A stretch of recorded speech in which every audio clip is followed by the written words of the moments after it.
Relative motion में हमें इस बात का ख्याल रखना है कि जो फॉर्मूले हैं वो हमको ऑलरेडी बताए गए हैं, लेकिन वो फॉर्मूले आए कैसे। किसी भी ऑब्जर्वर का ऑब्जर्व करने का तरीका होता है, मैंने कुछ नहीं किया, बस ये बोला, मैं कुछ नहीं कर रहा, ना मैं चल रहा हूँ, ना मैं एक्सेलरेट कर रहा हूँ, ना मैं डिस्प्लेस हो रहा हूँ। जो किया है वो सामने वाले लोगों ने किया। और तरीका क्या होता है, तू जो कर रहा है वो तो मैं देख ही रहा हूँ। ये बी बोल रहा है, कहता है बी ए से, तेरी वेलोसिटी तो हमने देखी, हमारी वेलोसिटी भी तू अपने में ही जोड़ ले, बस उसको रिवर्स कर देना। सो दिस इज द तरीका by which we understand that relative motion के डिटेल्स निकालने का तरीका है velocity of A as seen by B, जिसका नाम लास्ट में बोला जाता है वो ऑब्जर्वर होता है ना। जैसे ये लिखा है v of vector v a comma b, तो how do you pronounce it? It is velocity vector, vector तो मत ही बोलो, वेलोसिटी अपने आप सफिशिएंट होता है। Velocity of a as reported by b as seen by b with respect to b। तीनों में से कोई भी जो अच्छा लगे, अच्छा यही लगेगा आपको, मैं यही बोलूँगा इसलिए अच्छा यही लगेगा। Velocity of a with respect to b is velocity of a minus velocity of b। ये बाद में ये कह रहा है मेरे वाला डेटा उल्टा करके जोड़ लो, उल्टा करके जोड़ रहे हैं इसीलिए ये माइनस साइन आया। तो सेम इज द तरीका फॉर फाइंडिंग डिस्प्लेसमेंट, कि तूने जो डिस्प्लेसमेंट किया वो अच्छी बात है, मेरा वाला डिस्प्लेसमेंट भी तू अपने में ले ले, बस उल्टा करके डिडक्ट हो जाता है। ठीक है, इट मीन्स जैसे ये ए है, ये बी है, बी ऑब्जर्वर है।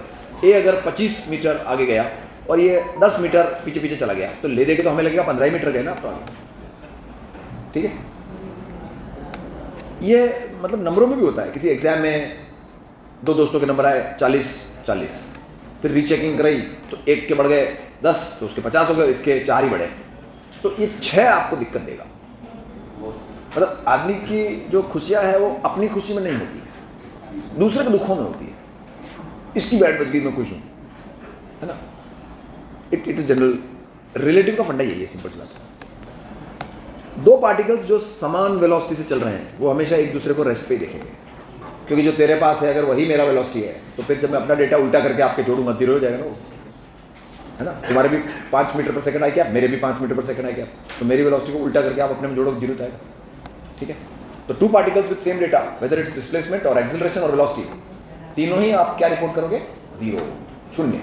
ठीक है, मतलब पता क्या है, जैसे when you fail in exam it hurts, but when your best friend also fails it hurts almost zero, कोई तकलीफ नहीं, दोनों है कैसे है ना। ये और ये मतलब फैक्ट कहानी बनती है कि टू फ्रीली फॉलिंग पार्टिकल्स, दो पार्टिकल्स को एक साथ छोड़ दिया गया, तो उन दोनों का वेलोसिटी अलग अलग हो सकता है। चलो एक साथ मत छोड़ो आप, तो एक को छोड़ दो फिर दूसरे को छोड़ दो, तो इसका मतलब उसको पहले छोड़ दिया तो वो तो आगे बढ़ गया, उसका बर्थडे पहले जल्दी छोड़ दिया उसको, तो उसकी स्पीड तो डेवलप हो गई, आपकी डेवलप होगी, इसका मतलब आपकी उसकी वेलोसिटी कभी सेम नहीं होगी, क्योंकि उसकी हमेशा आपसे ज़्यादा रहेगी। सपोज उसकी 10 हो गई थी जब आपको छोड़ा, तो उसकी 10 आपकी 0, उसकी 20 आपकी 10, 30-20, हमेशा तुम्हारी उससे 10 कम रहेगी, वो गैप हमेशा बना रहेगा। लेकिन एक बात तय है कि किसी को कभी भी फेंको, एक्सीलरेशन तो जी रहेगा ना, ये थोड़ी सर उसको पहले फेंक दिया तो उसका तो जी से ज़्यादा हो गया होगा। एक्सीलरेशन जी रहता है, संडे को फेंको चाहे मंडे को, 10 बजे फेंको चाहे 10:30 बजे फेंको, एक्सेलरेशन आपका जी ही रहेगा। तो जब एक बात तय है कि टू फ्रीली फॉलिंग पार्टिकल्स का एक्सेलरेशन जमीन वाले देखते हैं जी, तो सेम ही देखते हैं, तो जब तुम दोनों का जी है तो आपस में एक दूसरे को तुम्हारा एक्सेलरेशन नजर नहीं आएगा, क्योंकि the language which use is, तेरा जी डाउनवर्ड्स तो हमने देखा, हमारा जी डाउनवर्ड्स भी तू ही ले ले उल्टा करके, तो जी डाउनवर्ड्स में अगर जी अपवर्ड्स ऐड कर दो तो आंसर क्या आता है, 0। तो दो फ्रीली फॉलिंग पार्टिकल्स एक दूसरे का एक्सेलरेशन क्या देखेंगे, 0। और अगर आपको किसी का एक्सेलरेशन नजर नहीं आ रहा है, उसका साफ मतलब है कि आपको उसकी वेलोसिटी अनचेंज्ड दिखाई देनी चाहिए। किसी का एक्सेलरेशन 0 क्या मतलब है, वेलोसिटी कांस्टेंट, और वेलोसिटी कांस्टेंट का मतलब होता है अगर तुम बी हो और ए को तुम ऐसा देख रहे हो कि उसका एक्सेलरेशन तुम्हें 0 नजर आ रहा है, तो वो एक स्ट्रेट लाइन पाथ पे चलता हुआ नजर आएगा, क्योंकि वेलोसिटी कांस्टेंट रहेगी, और वेलोसिटी न केवल मैग्नीट्यूड पजेस करती है बल्कि डायरेक्शन भी पजेस करती है। तो ये बातें आपको रिलेटिव के बारे में बेसिक्स के तौर पे पता होनी चाहिए। अब जैसे विद रेस्पेक्ट टू बी बात करूं मैं, बी, तो ए को देखना है, तो ए के बारे में हम कहेंगे ए भाईजान, ए आपका 4 तो हमने देखा, हमारा 2 भी आप ही ले लो उल्टा करके, तो इधर 4 में इधर वाला 2 ऐड होगा और आंसर क्या आएगा, 2 metre per second, that is going to be your answer. Acceleration के बारे में क्या सोचते हो? तेरा 2 तो हमने देखा, हमारा ये भी 2 ले ले, उल्टा कर देना बस। तो बैकवर्ड्स में 2 में बैकवर्ड्स 1 ऐड हो गया तो कितना आ गया? 3। ये है आपके दोनों आंसर्स। ए को देख रहे हैं with respect to B. Okay, quickly can you tell me what is acceleration of, what is velocity of A in this case? 4। With respect to B बात कर रहे हैं, और एक्सीलरेशन 4। क्यों? क्योंकि तो उसको तो था ही नहीं, तेरा जो है वो हमने देखा, हमारा 0 2 ले। जब कुछ भी नहीं है तो फिर तो वही देखोगे ना आप जो उसका असली है ना। If you are at rest then you will certainly see the truth. Truth का मतलब होता है विद रिस्पेक्ट टू ग्राउंड। सच्चाई कौन देखता है? आपकी सच्चाई कौन देखता है? जमीन पे बैठा हुआ आदमी, कोई जमीन पे बैठा है तो बता देगा बैठा हुआ है, चल ही रहा है, सच बोल देगा 1 मिनट में, है ना। ओके, अब देखो ये क्वेश्चन आता है, एक 60 मीटर ऊंची बिल्डिंग के टॉप और बॉटम से 2 पत्थर एक साथ फेंके जाते हैं। दोनों को एक साथ फेंका है, एक को ड्रॉप किया है और एक को ऊपर थ्रो किया है। तो कह रहा है when and where will they collide. करना है जैसे ही आप with respect to upper particle करते हैं, पहले एक बार नोटिस कर लें, with respect to upper particle. तो मैं आपको एक बात बोलना चाहूंगा इसमें कि एक तो कोई भी फालतू की बगल में ड्राइंग नहीं बननी चाहिए। बिल्डिंग बना दी, कौवा उड़ा रहे हैं बगल में, क्योंकि अगर आप ये पत्थर बनते हैं तो आपको ये बिल्डिंग भी चलती हुई नजर आएगी, क्योंकि आप नीचे जा रहे हो तो आपको क्या लगेगा? बिल्डिंग ऊपर जा रही है। तो अनसन चीजें जिनके बारे में स्टडी नहीं करनी है उनको क्यों ड्रॉ कर रहे हो, है ना। तो अगर with respect to upper particle बात करूं तो देखो ये तो रेस्ट पे आ गया। खुद क्या बोलता है खुद के बारे में? कोई भी बंदा खुद के बारे में क्या बोलता है? I am at rest and all others are moving. मतलब अपनी हरकतें भी दूसरे को दे दो। इट्स लाइक आपने किसी का रैपट ठोक दी जोर से और आप क्या करो, सर उसने अपना गाल ठोक दिया मेरे हाथ के, मैंने कुछ किया ही नहीं, मैं तो हाथ यूं करके खड़ा था, उसने अपना गाल धड़ा करके ठोक दिया, ठीक है ना। मतलब हर चीज दूसरे ने की है, मैंने कुछ किया ही नहीं। लेकिन यार एक बात बताओ, अगर ये दोनों पार्टिकल टकरा गए तो जमीन वालों ने भी देखा, तो इन दोनों ने भी देखा होगा ना, इन दोनों ने भी तो देखा होगा। 2 गाड़ियां टूट गई वहां पे, तो उन्हें भी तो पता पड़ गया होगा ना, टूट गई यार गाड़ियां अपनी। और बाहर वालों ने देखा ही देखा, दौड़ के जाते हैं वो तो तमाशा देखने किसके क्या लगी, टूटा कि नहीं, है ना। बहुत कारें चला रहे थे। तो जैसे ही आप ऊपर वाला पार्टिकल बनते हैं आपको ये नजर आएगा, और एक्सीलरेशन क्या नजर आएगा? 0। और डिस्टेंस आप दोनों के बीच में 60 है। तो मैं क्लियरली बता दूं कि time taken will be distance divide by speed and it is 3 seconds. 3 second बाद ठुक जाएंगे वो। रिलेटिव मोशन में सबसे बढ़िया चीज ही यही होती है कि आपको टाइम पता चल जाता है। 2 पार्टिकल्स इस स्टेट में थे और टकराए, तो कोई भी बंदा टकराने की इवेंट को देखेगा तो time instant will be same reported by everybody.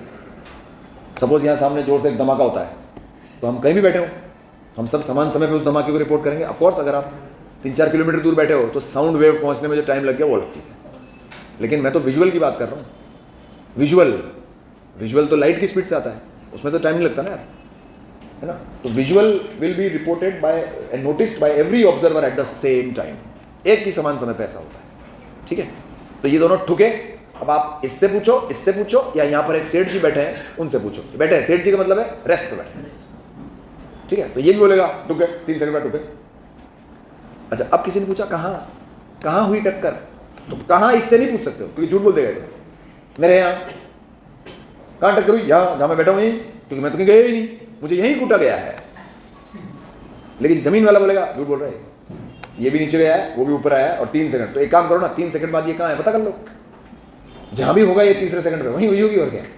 तो 3 सेकंड बाद ये कितना नीचे आएगा? Upper one drops by what distance? Half g3 square which is how much? 45 metre. यहां हुई है टक्कर, ये आया होगा 45 मीटर्स और ये आया होगा 15 मीटर। हम इसको बिना रिलेटिव के भी कर सकते थे, पहले भी किया हमने। लेट अस से ये x चलता है, वो 60 - x चलता है, टाइम टी इक्वेट करते हैं, हमको दिक्कत नहीं। लेकिन रिलेटिव से हमको एक फायदा मिल गया कि हम सोचे 3 सेकंड कितना जल्दी निकाल लिए, क्योंकि जमीन वाले बोले ठुक गए, अच्छी बात है, वो खुद भी तो बोलेंगे अपने बारे में। और खुद जब बोलेगा तो क्या बोलेगा? मैं तो गया ही नहीं कहीं, वही आया यहाँ पे, तो उसकी सोच अलग होगी, ऑब्जर्वेशन अलग होगी, स्पीड अलग होगी, एक्सीलरेशन अलग होगा, लेकिन टाइम इंस्टेंट जो वो बताएगा वो वही बताएगा जो कोई और बताएगा। यही रिलेटिव का सबसे बढ़िया सिग्निफिकेंस है। देखो प्रश्न ये है कि ए और बी का डेटा दे दिया आपको और कह रहे हैं कि कब और कहां टकराएंगे। This question is very very similar to the previous one. आपको रिलेटिव कहां टकराएंगे नहीं बता पाएगा, लेकिन कब टकराएंगे वो तो बता देगा। वो कभी बताता है, उसका मेजर रोल कब बताने का ही है। कब क्या बनोगे, ए या बी, कोई एक बनो। देखो ए बनना इसलिए चॉइस है क्योंकि ये ओरिजिन पे बैठा है, जगह अच्छी है उसकी। बी उधर वाला मन भी नहीं करता कहता है। आप बन सकते हो, जो मर्जी बनो। हम इस प्रॉब्लम को सॉल्व करेंगे विद रिस्पेक्ट टू ए। तो जैसे ही आप ए बने, क्या आपको लगता है ए तो ठस बन के बैठ गया, अपन यही है, अब अपन नहीं जाएंगे। और बी नाम के प्राणी से कहा जाता है कि तू आजा। क्विकली अपन वेलोसिटी वगैरह एडिट करते हैं। ए कहता है बी से, कहता है ए बी से, तेरा 10 तो हमने देखा, हमारा 2 भी तू ही ले ले, रिवर्स करके। तो उसका 10 मेरी तरफ है, जो मेरा ये 2 है ये भी उल्टा करके उसको दे दो। तो कितना हो गया टोटल? 12। मतलब ए को लगता है कि बी उसकी तरफ आ रहा है 12 से। क्या ये ठीक है? एक्सीलरेशन आपको क्या नजर आएगा उसका? 2 मीटर पर सेकेंड स्क्वायर। तेरा 4 तो हमने देखा, हमारा 2 तू ही ले ले उल्टा करके, ठीक है। अच्छा, दूरियां नहीं चेंज होती है, दूरियां तो जो है रहेगी यार, वो कैसे चेंज होगी? सामने दिख रहा है 108 मीटर में, अब उसको कर आजा, अब वो आगे सुन देगा बढ़ा करके। अब आप देखिए इक्वेशन लिखेंगे। अब आपको इक्वेशन एक ही जने की लिखनी पड़ेगी। डिस्प्लेसमेंट ये रहा, इनिशियल वेलोसिटी ये रहा, एक्सीलरेशन ये रहा। एक डिसेंट सी ऑब्जर्वेशन है कि तीनों एक ही दिशा में। तो तमीज तहजीब कहती है कि इस दिशा को पॉजिटिव लें, सब इस तरफ ही है ना। और इक्वेशन लगाओ, s equal to U T plus half A T square. S बोले दो 108, यू बोले दो 12, टी टाइम खोटी, half into 2 into T square. जब इसको जमाते हैं तो T square plus 12t is equal to 108। ये क्वाड्रेटिक है। 100% इसका एक सॉल्यूशन आएगा 6 सेकंड। आप एक काम करो, 6 सेकंड में रख के देखें। 36 प्लस 72 108। दूसरा कोई नेगेटिव टाइम आएगा उसको छोड़, है ना। क्वाड्रेटिक बना लो, आपको दिक्कत नहीं। 18 और 6 रूट्स, 2 रूट्स आएंगे तो एक -18 आएगा, तो ये ऑफकोर्स बेइज्जत हो जाएगा। तो आप देखो इसने 3 लाइन में आपको क्या बता दिया? टाइम। अब वेयर निकालने के लिए ये सब काम करेंगे। वेयर तो फिर इंडिविजुअल सॉल्व करो उसको। तो वेयर के लिए किसको सॉल्व करना प्रीफर करोगे? इसको कर लो कि भाई 6 सेकंड पे आप कहाँ हो, क्योंकि टक्कर तो वहीं हुई होगी। ये फट्टे मत दो कि मेरे घर पे कूद गए मुझे आके, जहाँ मैं बैठा हूँ वहीं हुई मेरी कुटाई। ऐसे नहीं है, चल आप भी रहते, ठीक है। तो now for A with respect to ground कह दूँ उसको, क्योंकि मैं जमीन का डेटा ही ले रहा हूँ। जब आप रिलेटिव नहीं यूज करते तो उसको क्या बोलते हैं? With respect to ground. Someone is observing from ground. What is the initial data of A? A का क्या डेटा है? तेरा स्पीड 2 आगे है और एक्सीलरेशन पीछे है। मतलब ए का सीन क्या है कि तेरा स्पीड तो आगे है और एक्सीलरेशन पीछे है। स्पीड कितना था यार? 2 सब 2 ही है। हाँ, तो अब इसके लिए क्या करें? अब देखो, अब जो इक्वेशन लिखूंगा मैं उसको इस डायरेक्शन को पॉजिटिव लेके लिख रहा हूं। So S equal to 2 into 6 plus half minus 2 into 6 का स्क्वायर। 12 minus 36, it is -24। इसका मतलब कहाँ जाके मिला होगा? रिवर्स, पीछे चला गया 24, ठीक है। तो ये इसके आंसर्स होंगे 6 एंड -24। 6 सेकंड्स में टक्कर होती है और -24। ये वाला आर्टिकल कर रहे हैं पर particles dropped and projected. Drop कर सकते हो, फेंक सकते हो इन एलिवेटर्स। अब इसमें क्या है? 2 सटीक फंडे हैं जो आपको सीखने हैं। कुल मिला के मुझे आपको 4 जानकारियां पता करना सिखाना है। उन चारों को दिमाग में सेट करना है कि भाई रट तो लेंगे अपन, वो कोई रटना is no solution to it, but if you understand and then capture it, that is good. तो एक लिफ्ट है। अब ये लिफ्ट ऐसी है चाहे ऐसी खुली है? भाई छतलेस लिफ्ट, सिर्फ प्लेट है, अलादीन का कालीन, उसमें बैठना बहुत डर लगता होगा उसको। कालीन पे बैठे, उसमें कालीन उड़ रहा है, लगे बच्चे लगे गिर जाए। चारों तरफ कम से कम बंद तो करो उसको यार, है ना। तो ये आपका एक एलिवेटर। इस एलिवेटर के अंदर एक बंदा खड़ा है या यहाँ खड़ा है खुले में, ठीक है, इसको रिस्क ज़्यादा लग रहा होगा, पर अगर ये दोनों एलिवेटर्स ऊपर जा रहे हैं किसी एक्सीलरेशन से, तो दोनों की बात एक ही है।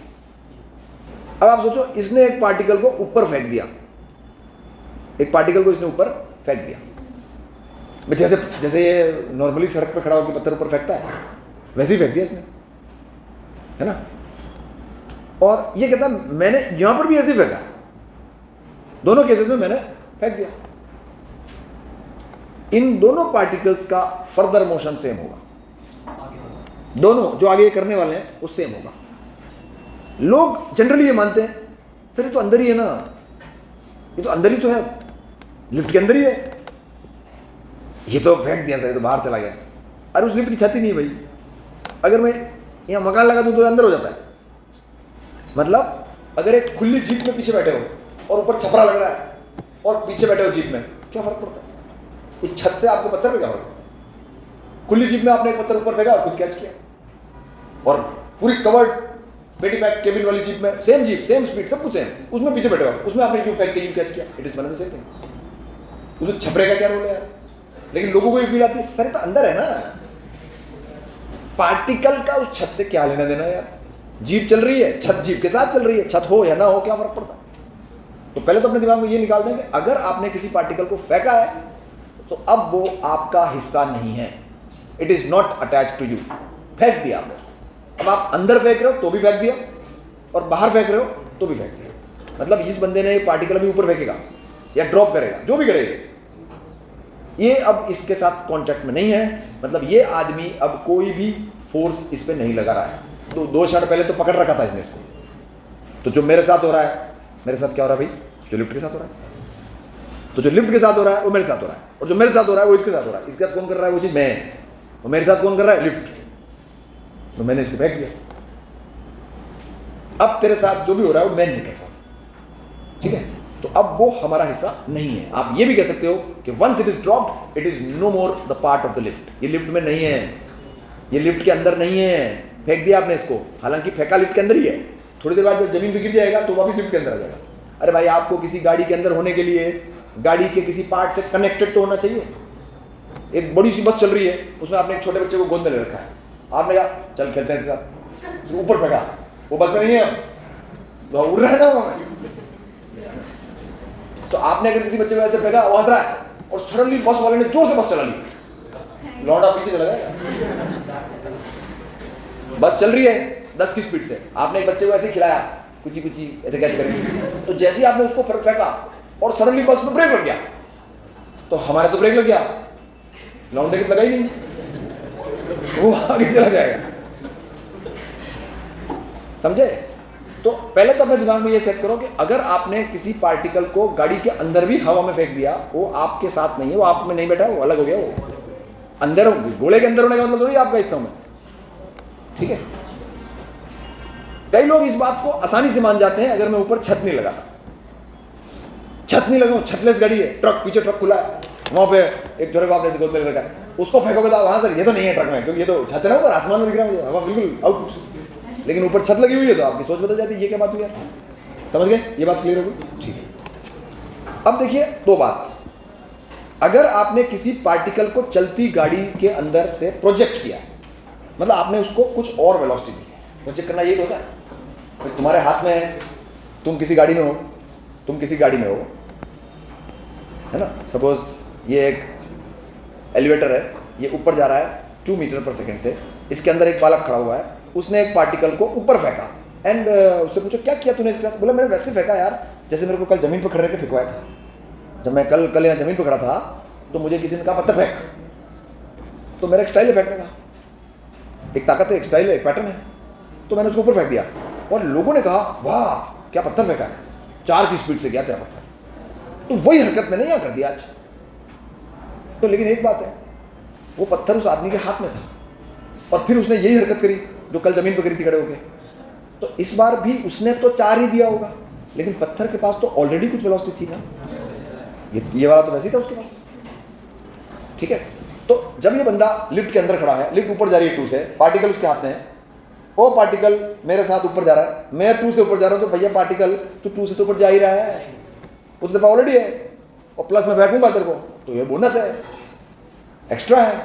मतलब एक्चुअली में ये पत्थर जैसे ही अगर इसी अंदाज में फेंका गया है तो ज़मीन वाले लोग या नीचे खड़े रखेंगे, वो लिफ्ट और आदमी जा रहे हैं 2 से, देखो उस आदमी ने ऊपर क्या फेंक दिया, वो जो भी फेंका वो हमें 6 से जाता नजर आ रहा है, इन लोगों को लगेगा वो 6 से गया। समझे मुझे? और ये आदमी क्या बोलेगा, 6 से कहां गया बे, कुछ फेंक रहा है, 4 से गया, क्योंकि मैंने दिया ही 4 है उसको। What is the other explanation? तेरा 6 तो हमने देखा, हमारा 2 भी तू ही ले ले, उल्टा करके कितना बचा, 4। अब इस बात से हमें ये शिक्षा मिलती है, ध्यान से सुने आप बात को। अगर आप किसी पत्थर को फेंकते हो तो आपकी अपनी एक सोच होती है, दम लगाने की, सोचने की, बॉलिंग करने की। अब जैसे एक रेलगाड़ी चल रही है, जापानी रेल तेज चल रही है, उसमें एक आदमी बॉलिंग कर रहा है, तो रेलगाड़ी तो वैसे ही चल रही है 150 की स्पीड पे, ऊपर से तूने दो रेलगाड़ी में क्रिकेट खेल रहे लोग, तो बॉलर खड़ा है यहाँ पे, बॉल करूंगा अभी, रेलगाड़ी तो चल रही है ना, I am in the train, the ball is with me, the ball is in the train, so ball की स्पीड ऑलरेडी 150 तो है ही, बॉल की स्पीड ऑलरेडी 150 तो है ही।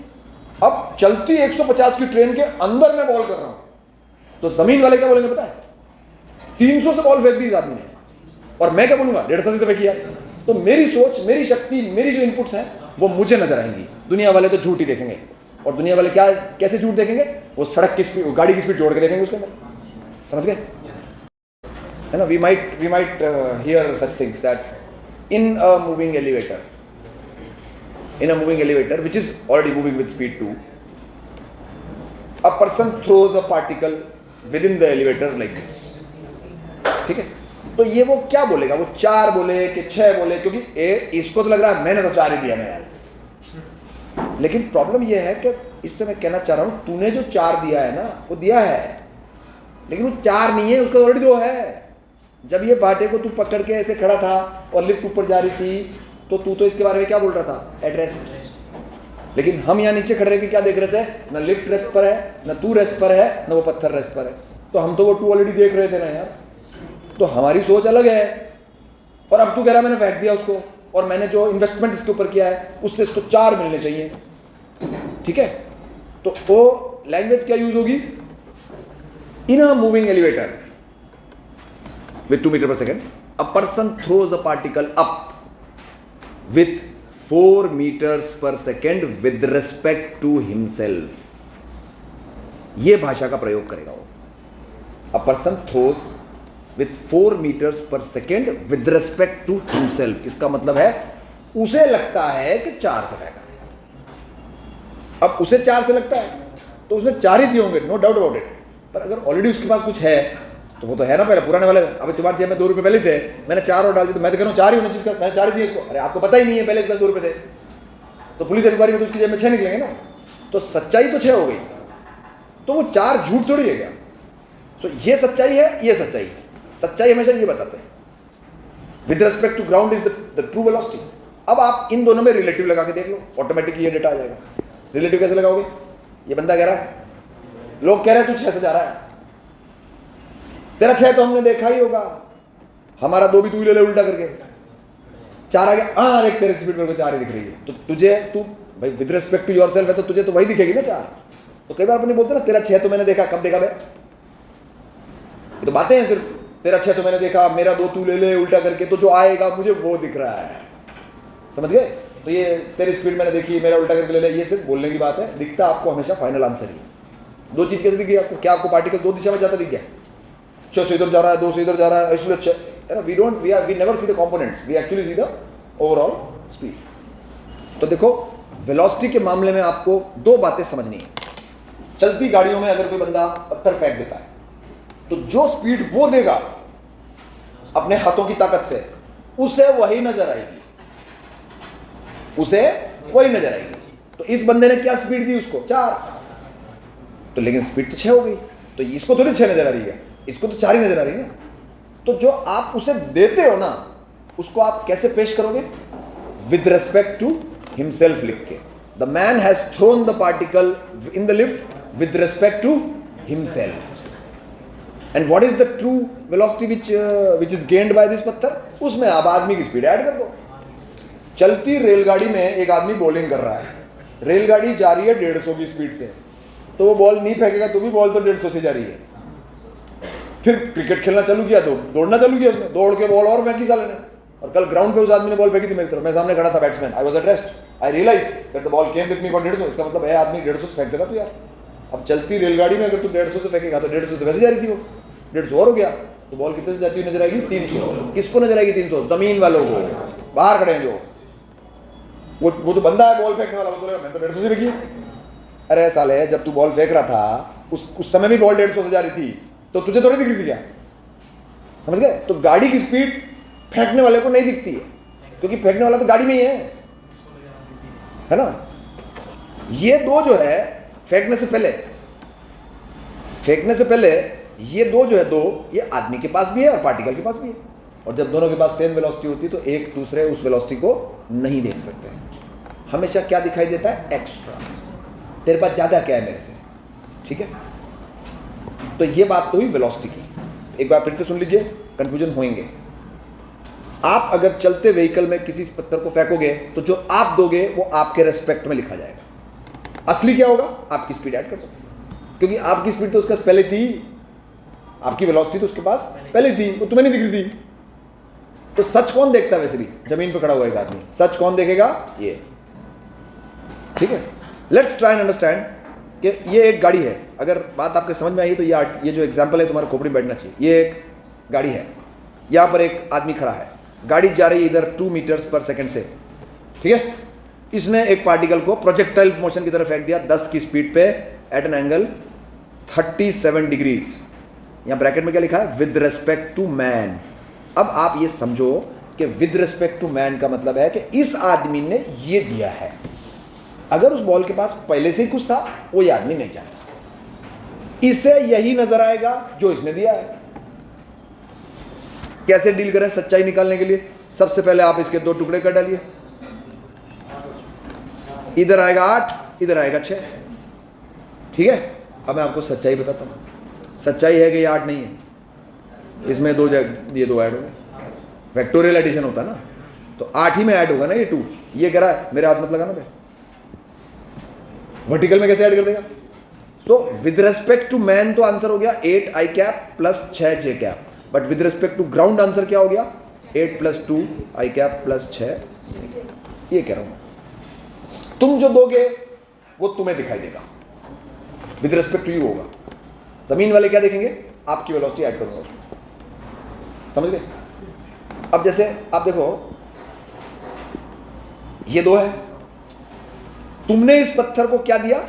4, विद रिस्पेक्ट टू मैन, तो तुमने दिया ना ये, ठीक है। इसमें मैंने कहा ये 2 ऐड करो, तो सच क्या पता चला आपको? 6। मतलब इस आदमी से पूछो तो पार्टिकल कितने से गया है? 6, और मैन कितने से आ रहा है? 2। अब रिलेटिव लगाओ उसमें। मैन कह रहा है तेरा 6 तो हमने देख लिया भैया, हमारा 2 तू ले ले, तो 4 आ जाएगा। अब आप सोचो, 4 से जब 6 जाते हैं तो 2 ऐड करते हैं, और 6 से जब 4 आते हैं तो 2 सब्ट्रैक्ट करते हैं। जब आप रिलेटिव कैलकुलेट करते हो तो उल्टा करके जोड़ोगे, और अगर ऑलरेडी कोई रिलेटिव दे रखा है उसको अनरिलेटिव करना है, तो फिर इसका मतलब अगर ऑलरेडी रिलेटिव दे रखा है मतलब उल्टा करके तो जोड़ा हुआ है, तो उल्टा करके कोई चीज़ जोड़ी हुई है उसको हटाओगे कैसे? सीधा करके जोड़ दो। भाई किसी ने -2 करके दे रखा है आपको, तो आप सच कैसे पता लगाओगे? इसमें +2 कर लो। इसका मतलब ये जो 4 है ना, इसमें ऑलरेडी ये 2 उल्टा करके जोड़ा हुआ है, इसीलिए ये 4 है। तो सच क्या है? ये सीधा करके जोड़ दो, समझे? देखो ये भाषा ही है जो आपको अपने दिमाग में सेट करनी है, लैंग्वेज ही तो है जो क्लिक होती है। रिलेटिव मोशन में बच्चे 2 बातों में कंफ्यूज होते हैं, सुन रहे हो? 2 बातों में कंफ्यूज होते हैं। वो कहते हैं कई बार तो ऑब्जर्वर की वेलोसिटी सीधी करके जोड़ देते हैं, और कई बार वेलोसिटी उल्टी करके जोड़ देते हैं, है ना। It is exactly like sometimes you divide and then sometimes you multiply. It depends कि आपको निकालना क्या है। अगर आपको 2 डेटा दिए हैं जो कि ऑलरेडी ट्रुथ है और आपको रिलेटिव निकालना है, तो उल्टा करके जोड़ो। अगर सच्चाई दे रखी है, विद रिस्पेक्ट टू ग्राउंड दे रखा है, तो हाउ विल यू कन्वर्ट? इसे क्या नजर आ रहा होगा? तो फिर वो गाना गाओ, तेरा 6 तो हमने देखा, हमारा 2 तू ले ले, उल्टा करके। तो उल्टा करके कब जोड़ते हैं? जब रिलेटिव निकालना होता है। लेकिन अगर ऑलरेडी रिलेटिव निकला है तो फिर क्या उल्टा करके जोड़ोगे? फिर तो वापिस आ रहा है ना।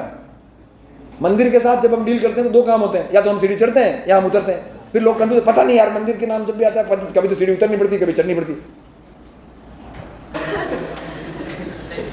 मतलब अगर आपको already with respect to ground का डेटा दिया है तो उल्टा करके जोड़ो, रिलेटिव निकालना है ना।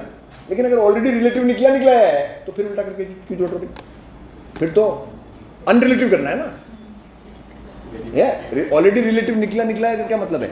एक चलता हुआ आदमी कुछ बकवास कर रहा है आपसे, एक चलता हुआ आदमी आपको कुछ बोल रहा है, तो जब भी कोई चलता हुआ आदमी कुछ बोले ना, उसके मुंह पे कह देना झूठ बोल रहा है तू, तुझे सच दिखता ही नहीं है साले, तो तू झूठ बोल रहा है। और ज्यादा झूठ नहीं है, छोटा सा झूठ है, तेरी वेलोसिटी बताना, जोड़, ये है सच, समझे? सो हाउ टू रिलेटिव से नॉर्मल, ऑब्जर्वर की velocity as it is add कर दो, एंड हाउ टू नॉर्मल से रिलेटिव, ऑब्जर्वर की वेलोसिटी उल्टा कर दो। समझ गए? Try and understand. एक ऊपर जाते एलिवेटर के अंदर, एलिवेटर की स्पीड ऊपर u है, एलिवेटर का एक्सीलरेशन ऊपर a है, एक्सीलरेशन का जिक्र भी करेंगे। एक आदमी ने एक पार्टिकल को सिर्फ ड्रॉप कर दिया, मैंने आपसे कहा जो आप पार्टिकल को दोगे आपको वही नजर आएगा, लेकिन पार्टिकल एक्चुअली में क्या करेगा? तुमने जो दिया है प्लस जो तुम्हारी स्पीड, प्लस क्यों? क्योंकि तुम झूठ बोल रहे हो, तुम जो देते हो तुम्हें वही नजर आता है और तुम वही बक देते हो, तो तुम झूठ बोल रहे हो। जब भी कोई ऑब्जर्वर बोलता है ही और she lies, and how do you get the truth? At the velocity as it is, क्योंकि रिलेटिव मोशन करके बोलेगा ना वो। तो इस बंदे ने पार्टिकल को ड्रॉप कर दिया, तो बंदा तो यही बोल रहा है, तो ये वाली ऑब्जर्वेशन हमारी नोटिस करने वाली है। दूसरा ये भी नोटिस करने वाली है। जमीन वाले क्या करते हैं? तुम जो दोगे प्लस यू, तो तुमने कुछ दिया नहीं, तो क्या ये वाली दोनों ओके हैं? तो आपको दो डिफरेंट अप्रोचेस का ख्याल होना चाहिए। अगर कोई बंदा किसी पार्टिकल को लिफ्ट के अंदर फेंकेगा तो जो वो स्पीड देगा वो ऑलरेडी रिलेटिव हो। जैसे इस बंदे ने ड्रॉप कर दिया तो आप कह सकते हैं मैन के रेस्पेक्ट में इनिशियल स्पीड क्या है? 0। Whatever you give that is with respect to you. And how do you get the truth? Man की स्पीड ऐड कर दो उसके अंदर, तो वेलोसिटी को ऐसे डील करना है। एक्सीलरेशन प्रीटी क्लियर है, आपने फेंक दिया मतलब उसका एक्सीलरेशन जमीन के रेस्पेक्ट में कितना हो गया? जी। और आपके रेस्पेक्ट में क्या है? वो मेहनत करनी पड़ेगी। डाउनवर्ड जी तो हमने देखा, हमारा वाला एक्सीलरेशन जो कि सच है वो भी आप ले लो उल्टा करके, तो जी प्लस ए डाउनवर्ड हो गया। ठीक है, so that is the game. हमने एक एलिवेटर जो कि नीचे जा रहा है यू से, उसका ये सच्चाई है, एलिवेटर की सच्चाई है, this is the truth of the elevator. So now if the elevator is going down with you and A and somebody drops it, तो भाई जैसे तू ड्रॉप करेगा तुझे तो 0 ही नजर आएगी, तुम जो उसको दोगे वही नजर आएगा तुझे। और दुनिया वाले क्या कहेंगे? यू तो उसका वैसे ही था ना, तेरे 0 से क्या फर्क पड़ता है? फेंकते ही उसका एक्सीलरेशन जी। तो ये सच्चाई है उसकी और ये आपकी सच्चाई है। अब रिलेटिव निकालो, तेरा जी तो हमने देखा, हमारा ए भी तू ही ले ले उल्टा करके, तो जी माइनस। अब इसको अपने निजी और पर्सनल जीवन में आप आदत के लिए क्या ले सकते हो पता है? देखो ये स्पीड देगा आपको। फॉर एनी ऑब्जर्वर जो कि ऊपर जा रहा है, अगर वो किसी फ्रीली फॉलिंग पार्टिकल को देखता है, ऊपर जा रहा है खुद, एक्सीलरेशन ए से, तो वो क्या एक्सीलरेशन देखेगा?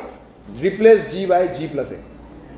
आप समझ भी सकते हो, उसका नीचे की तरफ जी है, आपका ऊपर ए है, रिलेटिव निकालने के लिए उल्टा करके जोड़ोगे तो ऐड हो जाएगा। और अगर आप खुद ही नीचे जा रहे हो ऐसे, तो फिर सब्ट्रैक्ट कर दो। इसको आदत ऐसे लो, हम नीचे जा रहे हैं तो जी माइनस ए करना है। अरे नीचे जाना तो वैसे ही नेगेटिव जाना होता है और ऊपर जाना पॉजिटिव जाना होता है। तो फॉर ऊपर जाते systems the relative acceleration is g plus a, and for नीचे जाते systems the relative acceleration is g minus a। और सोचो इसका भी g होता, फिर तो दोनों ही नीचे जा रहे हो, फिर एक दूसरे पे क्या टिप्पणी कर रहे हो? both are freely falling, तो relative acceleration तो 0 ही होगा ना। फिर दो लोग कूद गए एक साथ, कह रहे आपका acceleration नजर नहीं आ रहा है। एक इंपॉर्टेंट इलस्ट्रेशन लेते हैं। एक बॉय है जो एलिवेटर पे है,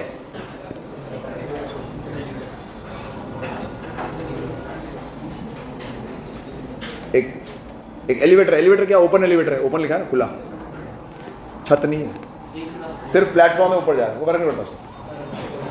तो t = 0 पे एक एलिवेटर जमीन पर है, रेस्ट पर है, स्टार्ट लिखा है ना, इसलिए ऊपर जाना स्टार्ट करता है। एलिवेटर मशीन है, जा सकता है विद एन एक्सीलरेशन। एलिवेटर है, मशीन लगी हुई है, चला जाएगा ऊपर, 2 से जा रहा है। इसके ऊपर एक बंदा खड़ा है, तो बंदे का एक्सीलरेशन भी यही होगा। 2 सेकंड के बाद, अब 2 सेकंड बाद ये प्लेटफॉर्म कहाँ है वो देख लेते हैं पहले। 2 सेकंड बाद ऑफ कोर्स ये प्लेटफॉर्म कुछ ऊंचाई अचीव कर चुका होगा। कितनी ऊंचाई है वो starting from rest? Half AT square. क्या ये 4 मीटर है? 4 मीटर की ऊंचाई पे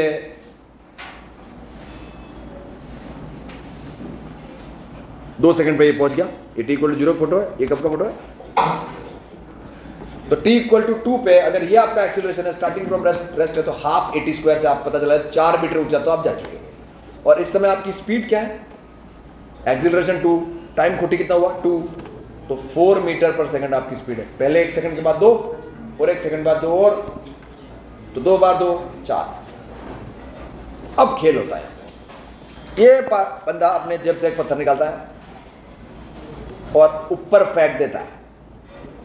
कुछ एक्स्ट्रा करिकुलर एक्टिविटीज हैं, तो ऊपर फेंकता है 10 से विद रिस्पेक्ट टू हिमसेल्फ। तो ये 10 तो with respect to boy question में दे दिया, मतलब इसने ताकत भी वही लगाई है 10 वाली। आज आप इसको जमीन पर खड़ा कर दो ऊपर फेंक, तो तुम्हें कितने से ज्यादा लगेगा पत्थर? 10 से। अभी 10 से नहीं लगेगा। तो इस लबाड़ी ने 10 मीटर पर सेकंड से फेंका है with respect to boy, but that is not the correct data. What is the correct data? 14। असली डेटा जो है वो है 14 metres per second with respect to ground. ठीक है। और रही बात एक्सीलरेशन की, तो जमीन के रिस्पेक्ट में एक्सीलरेशन जी है क्योंकि फेंक दिया आपने। और ये लपाड़ी ऊपर जा रहा है 2 से, तो इसे लगता है कि एक्सीलरेशन 12 है। रिप्लेस G/G+A फॉर ऊपर जाते लोग।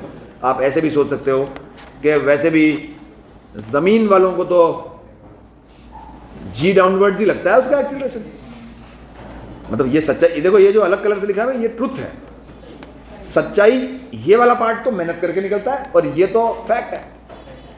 एक्सीलरेशन सच्चाई पता पड़ जाती तुरंत। तो एक्सीलरेशन रिलेटिव मेहनत करके निकलेगा। Velocity with respect to ground मेहनत करके निकलेगी। वेलोसिटी ये 10 जो दे रखी है ना, ये तो फोकट में दे रखी है आपको, इसमें क्या मेहनत लगी आपकी? क्वेश्चन में क्यों है? So can we find the acceleration मेहनत करके? तो बंदे ने पत्थर फेंक दिया,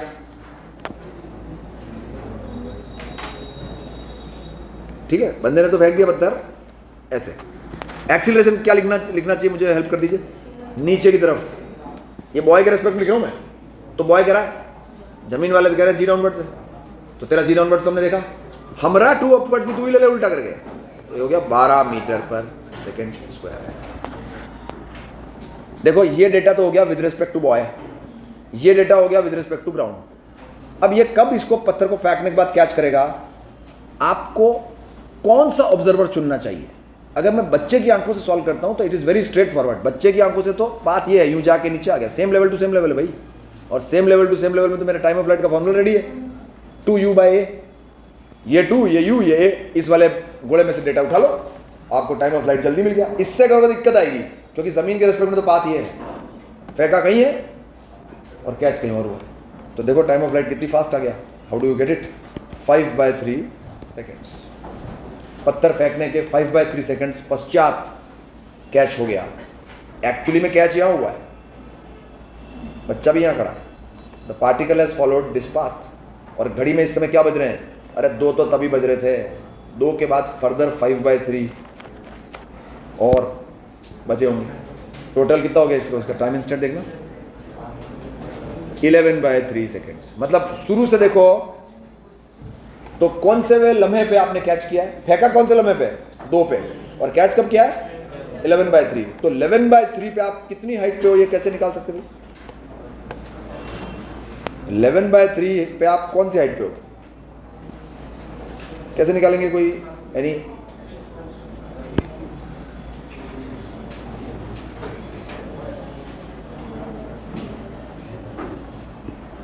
देखिए 11/3 पे आप जिस हाइट पे हैं वो हम ऐसे ही निकालेंगे, हाफ AT स्क्वायर।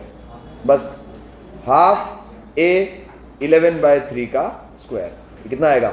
121/9 मीटर्स।